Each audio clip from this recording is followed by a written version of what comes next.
ಈ ದಿನ ಏನಯ್ಯ ಎದರಲ್ಲೂ ಇವಾಗ ವಿಶೇಷ ಅಂದರೆ ಈ ಸೀಸನ್ಗೆ ಕಿತ್ತಳೆ ಹಣ್ಣು ತುಂಬ ವಿಶೇಷ.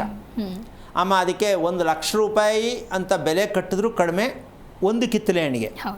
ಅಂತಹ ರಹಸ್ಯವಾದ ಅದ್ಭುತಕರವಾದ ಔಷಧ ಆ ಕಿತ್ತಳೆ ಹಣ್ಣಲ್ಲಿದೆ. ಸ್ವಲ್ಪ ಇನ್ನೊಂಚೂರು ಕಡೆಗಡೆ ಬರ್ತೀನಿ ಅಂದರೆ ಒಂದು ನಿಂಬೆಹಣ್ಣು ಅಲ್ವಾ. ಸೊ ಈ ರೀತಿಯಾಗಿರ್ತಕ್ಕಂತಹ ಒಂದು ವಿಚಾರವನ್ನು ಇದನ್ನು ತಿಳ್ಕೊಳ್ಳೋದ್ರಿಂದ ಎಷ್ಟು ನೋವುಗಳನ್ನು ಶಮನ ಮಾಡ್ಕೋಬೋದು ಅಂತಕ್ಕಂಥದ್ದು ಸ್ವಲ್ಪ ಜನಕ್ಕೆ ಅನುಕೂಲ ಆಗಬಹುದು ಅಂತ ಅನ್ಕೋತೀನಿ. ತಿಳ್ಕೊಳ್ಳೋಕ್ಕೆ ಪ್ರಯತ್ನ ಮಾಡಿ, ಬೆಳೆಸಿ, ನೋವುಗಳಿಂದ ಹೊರಗೆ ಬನ್ನಿ. ಈಗ ಗುರುಜಿ ಕಾಲರ್ ಇದ್ದಾರೆ, ಮಾತನಾಡ್ಬಿಡೋಣ. ಬೆಂಗಳೂರಿನಿಂದ ಗೀತಾ ಅಂತ ಹೇಳಿ ಕರೆ ಮಾಡಿದ್ದಾರೆ. ನಮಸ್ಕಾರ ಗೀತಾ. ನಮಸ್ಕಾರ ಮೇಡಮ್. ಯಾರ ಬಗ್ಗೆ ಕೇಳಬೇಕಾಗಿತ್ತು ಹೇಳಿ?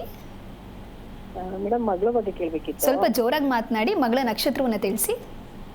ಮಗಳದು ಉತ್ತರ ನಕ್ಷತ್ರ ಕನ್ಯಾ ರಾಶಿ ಮೇಡಮ್. ಓಕೆ, ಗುರುಗಳಿದ್ದಾರೆ, ಪ್ರಶ್ನೆ ಹೇಳಿ. ಹಲೋ ಹರಿಭೋಮ್ ಗುರುಜಿ.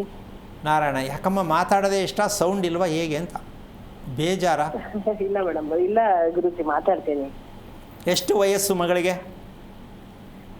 ಮಗಳಿಗೆ 21 ಗುರುಜಿ. ಏನಾಗಬೇಕಿತ್ತು ಅವಳಿಗೆ?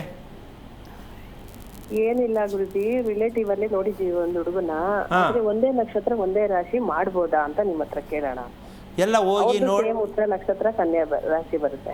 ಅಲ್ಲ, ಎಲ್ಲ ಒಪ್ಕೊಂಡಾಗಿದ್ಯಾ? ನೋಡಿ ಮಾಡಿ ಎಲ್ಲ ಒಪ್ಕೊಂಡಾಗಿದ್ಯಾ?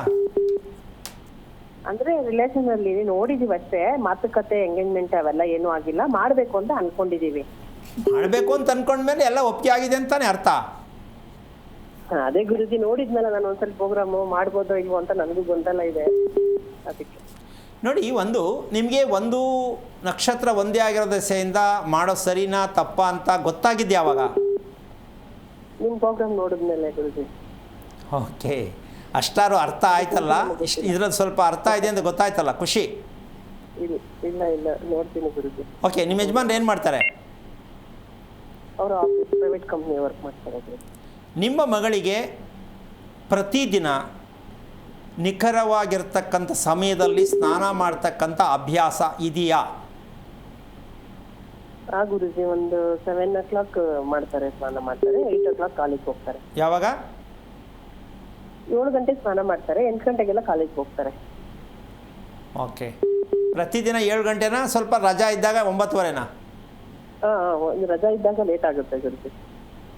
ನೋಡಿ, ಯಾಕೆ ಇದನ್ನು ಕೇಳ್ತೀನಿ ಅಂದರೆ, ನಾವು ಒಂದು ವಿಚಾರ ತಿಳ್ಕೊಂಡಾಗ, ಏನಾದ್ರು ದುರಂತ ಆದಾಗ, ಅಯ್ಯೋ ಈ ನಕ್ಷತ್ರದವ್ರಿಗೆ ಒಟ್ಟು ಬಂದಿರಲಿಲ್ಲ, ಯಾರು ಮದುವೆ ಮಾಡಿದ್ದು ಆದ ಮೇಲೆ, ಆಗಕ್ಕೆ ಮುಂಚೆ ಯಾರು ಹೇಳಲ್ಲ, ದೇವರಿದ್ದಾನೆ ಮಾಡ್ರಿ ಅಂತಾರೆ.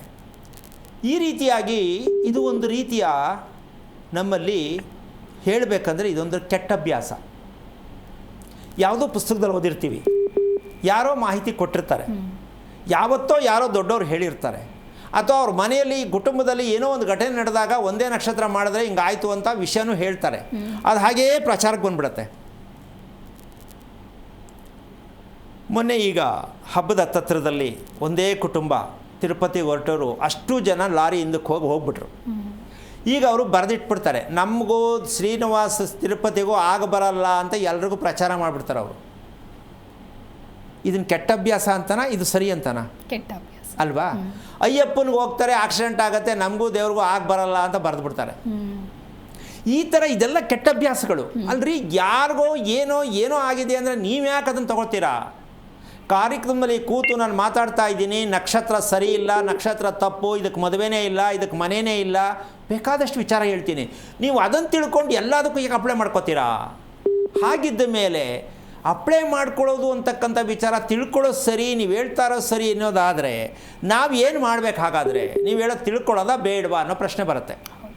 ತಿಳ್ಕೊಳ್ತಕ್ಕಂಥದ್ದು ಅಂದರೆ ಏನು ಅಂದರೆ, ಪದಾರ್ಥವನ್ನು ನಾವು ತೆಗೆದುಕೊಂಡ ಪದಾರ್ಥ ಆಗಲಿ, ಯಾವುದೇ ವಿಚಾರದಲ್ಲಾಗಲಿ ಅದರ ಬಗ್ಗೆ ಸತ್ಯತೆಯನ್ನು ತಿಳ್ಕೊಂಡಾಗ, ಇಲ್ಲಿ ಇವ್ರ ಪ್ರಶ್ನೆ ಏನು, ಹುಡುಗಂದು ಒಂದೇ ನಕ್ಷತ್ರ, ಹುಡುಗಿದು ಒಂದೇ ನಕ್ಷತ್ರ, ಇವರಿಬ್ಬರು ಒಂದೇ ದಿನ ಅಂತ ಹುಟ್ಟಿಲ್ಲ.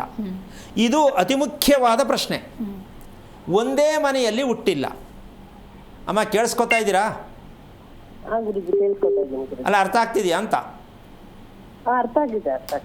ಒಂದೇ ಮನೆಯಲ್ಲಿ ಹುಟ್ಟಿಲ್ಲ, ಒಂದೇ ದಿನ ಹುಟ್ಟಿಲ್ಲ ಅಂದ ಮೇಲೆ ಬದಲಾವಣೆ ಇರುತ್ತೆ ತಾನೆ?